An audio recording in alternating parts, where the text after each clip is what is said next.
ಸ್ಥಿತಿ ಬಂದಿದೆ. ಎರಡನೇದು, ಎಷ್ಟು ಭಂಡತನಕ್ಕೆ ಇಳಿದಾರೆ ನಮ್ಮ ಮುಖ್ಯಮಂತ್ರಿಗಳು ಅಂತಂದ್ರೆ, ನಿನ್ನೆ ಗುತ್ತಿಗೆದಾರರ ಸಂಘದ ಅಧ್ಯಕ್ಷ ಮಂಜುನಾಥ್ ಅವರು ಹೇಳಿಕೆ ಕೊಟ್ಟಿದ್ದಾರೆ. 40% ಇಂದ 80% ತನಕ ಕೂಡ ಕಮಿಷನ್ ತಗೋತಾ ಇದ್ದಾರೆ. ಸುಮಾರು 33,000 ಕೋಟಿ ರೂಪಾಯಿ ಬಾಕಿ ಇದೆ ಅಂತ. ಅದಕ್ಕೋಸ್ಕರ ನಾವು ಏನ್ ಮಾಡಬೇಕು ಗೊತ್ತಾಗಿಲ್ಲ, ಹೋರಾಟ ಮಾಡಬೇಕು ಅಂತ ಹೇಳಿದ್ರೆ ಮುಖ್ಯಮಂತ್ರಿಗಳು ಹೇಳ್ತಾರೆ ಕೋರ್ಟ್ಗೆ ಹೋಗಿ ಅಂತ. ನಾಚಿಕೆ ಆಗ್ಬೇಕಿತ್ತು ಇವರಿಗೆ. ಯಾಕೆಂತಂದ್ರೆ ಕಾಂಟ್ರಾಕ್ಟರು ಕೆಲಸ ಮಾಡಿರೋ ದುಡ್ಡು ಕೊಡೋಕೆ ಯೋಗ್ಯತೆ ಇಲ್ಲ, ಕಮಿಷನ್ ತಗೋತಿದ್ದಾರೆ ಅಂತಂದ್ರೆ, ಹಿಂದೆ ಬಿಜೆಪಿ ಸರ್ಕಾರದಲ್ಲಿ ಕಮಿಷನ್ ತಗೋತಾರೆ ಅಂತ ಅನ್ಕೊಂಡು ಇಡೀ ರಾಜ್ಯದ ದೊಡ್ಡ ಹೋರಾಟಗಳು ಮಾಡಿದ್ರು. ಆದ್ರೆ ಈಗ ಯಾಕೆ ಆ ಕಡೆ ಎಷ್ಟು ತಾತ್ಸಾರ ಮಾಡ್ತಿರೋ ಗೊತ್ತಿಲ್ಲ.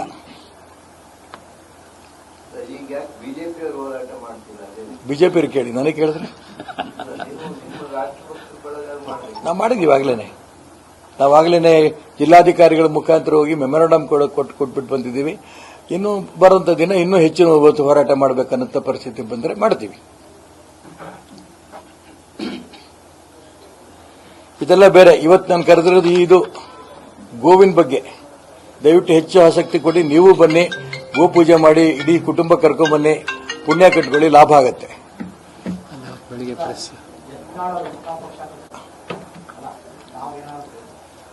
ನಾನು ಯಾವ ಹೊಸ ಪಕ್ಷಕ್ಕೂ ನಾನು ಹೋಗೋ ಪ್ರಶ್ನೆ ಇಲ್ಲ. ಹೋದ್ರೆ ಬಿಜೆಪಿಗೆ ಹೋಗಬೇಕು. ಬಿಜೆಪಿ ಶುದ್ಧೀಕರಣ ಆದ್ಮೇಲೆ ಬಿಜೆಪಿಗೆ ಹೋಗಬೇಕು ಅಂತ ನನಗೆ ಆಸೆ ಇದೆ.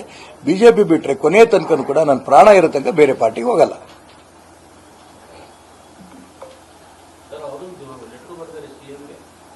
ಯಾರು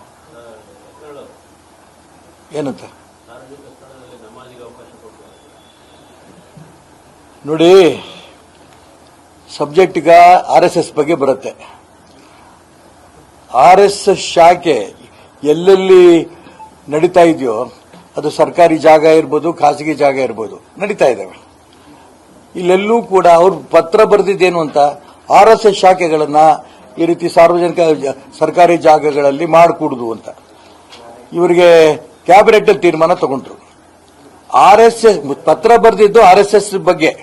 ಆದ್ರೆ ಕ್ಯಾಬಿನೆಟ್ ನಲ್ಲಿ RSS ಶಾಖೆಗಳು ಎಲ್ಲಿ ನಡೆಯುತ್ತೆ, RSS ಬೈಠಕ್ ಎಲ್ಲಿ ನಡೆಯುತ್ತೆ, ಅಲ್ಲಿ ಕ್ರಮ ತಗೋತೀವಿ ಅಂತ RSS ಹೆಸರು ಹೇಳಕ್ಕೂ ಧೈರ್ಯ ಇಲ್ಲ ಅವರಿಗೆ.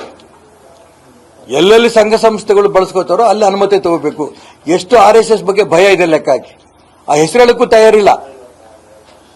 ಅವ್ರು ಹೇಳಿದ್ದಾರೆ ಮುಸಲ್ಮಾನರು ಎಲ್ಲೆಲ್ಲಿ ಮಾಡ್ತಾರೋ ನಮಾಜ್ ಮಾಡಂತ ಸಾರ್ವಜನಿಕ ಜಾಗದಲ್ಲಿ ಅವಕಾಶ ಕೊಡಬೇಡಿ ಅಂತ. ಇದು ನಾನು ಅದ್ರ ಬಗ್ಗೆ ತುಂಬಾ ಸ್ಪಷ್ಟವಾಗಿ ನಾನು ಹೇಳಕ್ಕೆ ಇಷ್ಟಪಡ್ತೇನೆ. RSS ಬಗ್ಗೆ ಯಾರ್ಯಾರು 3 ಬಾರಿ ಕೇಂದ್ರ ಸರ್ಕಾರ RSS ಬ್ಯಾನ್ ಮಾಡಿತು. ಯಾವ ತುರ್ತು ಪರಿಸ್ಥಿತಿ ಸಂದರ್ಭದಲ್ಲೂ ಬ್ಯಾನ್ ಮಾಡಿತು. ಇಂದಿರಾ ಗಾಂಧಿ ಅವರು ಬ್ಯಾನ್ ಮಾಡಿದ್ರು. ಯಾರ್ಯಾರು ಬ್ಯಾನ್ ಮಾಡಿದ್ರು ಅವರೇ ನಾಶ ಆಗೋದು. RSS ಅತಿ ಹೆಚ್ಚು ಬೆಳೀತಾ ಇದೆ. ಬ್ಯಾನ್ ಆದಂಗೆ ವಿರೋಧ ಬಂದಂಗೆ RSS ಬೆಳೆದು ಈ ದೇಶದ ಒಬ್ಬ RSS ಸ್ವಯಂ ಸೇವಕ ಪ್ರಧಾನಮಂತ್ರಿ ಆಗತ್ತೆ ಅನ್ಕೊಂಡು ಕೂಡ RSS ಕಾರಣ ಆಗಿದೆ. ಯಾರು ವಿರೋಧ ಮಾಡಿದ್ರು ಕೂಡ RSS ಏನೂ ಮಾಡಕ್ಕೂ ಆಗಲ್ಲ. ಹಿಂದುತ್ವವನ್ನು ಹಿಡ್ಕೊಂಡು ಹೊರಟಿದೆ. ಇಡೀ ದೇಶದ ಎಲ್ಲಾ ಹಿಂದೂಗಳು ಒಟ್ಟಿಗೆ ಇರಬೇಕು ಅಂತ ಪ್ರಯತ್ನ ಮಾಡಿ ಯಶಸ್ವಿ ಆಗ್ತಾ ಇದೆ RSS. ಹಾಗಾಗಿ ಇವರೆಲ್ಲ ಕುನ್ನಿಗಳು, ಪ್ರಿಯಾಂಕಾ ಖರ್ಗೆ, ಹರಿಪ್ರಸಾದ್, ಇವರೆಲ್ಲ ಜನರ ಮಧ್ಯೆ ದೊಡ್ಡವರಾಗಂತ ಪ್ರಚಾರ ಗಿಟ್ಸ್ ಅಂತ ವ್ಯವಸ್ಥೆ ಆಗ್ತಾ ಇದೆ. ಆ ಕುನ್ನಿಗಳು ಹೆಂಗ್ ಬೊಗಳ್ತಾವ ಹಂಗ್ ಬೊಗಳ್ತಾ ಇದೆ. ಇದನ್ನ RSS ಲೆಕ್ಕದಲ್ಲೇ ಇಟ್ಕೊಳಲ್ಲ.